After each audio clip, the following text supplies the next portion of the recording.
nchi kwamba je, umeme sasa tutapata kwa bei poa. Na nguvu kubwa Mheshimiwa Rais jamani ni kuhakikisha kwamba kila Mtanzania anamudu kutumia nishati safi.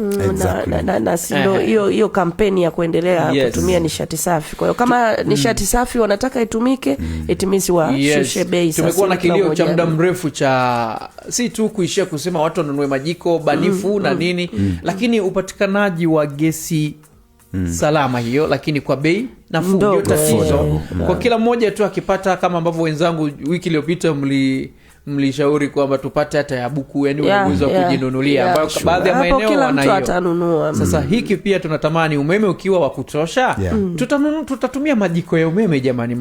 Ilikuwa ni mwaka juzi nchi moja hivi jirani ya kwetu hapa, ilikuwa kutumia mkaa wao ilikuwa ghali. Lakini umeme ilikuwa ndogo. Kwa hiyo ukipita kila nyumba unakuta anatumia. Au majirani wanasema tutawauzia wamwe.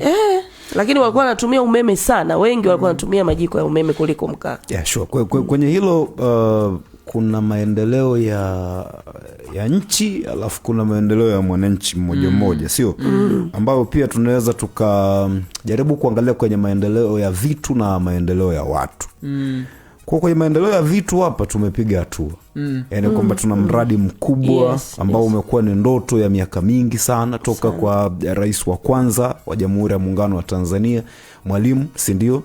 Ikaja hapo, wamepita marais wengi mpaka tunafika awamu ya 6 limekuja kukamilishwa. Hilo tutajipiga kifua kama ambavyo magazeti mengi umeona hapo yanajipiga kifua.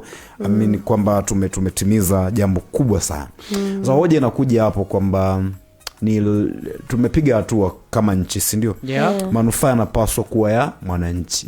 Haiwezi ku make sense kwamba mataifa jirani wapigie mfano kwamba wenzetu wamefanya 1 2 3 wakati ambapo baadhi ya Watanzania pengine wanufaiki na huo umeme.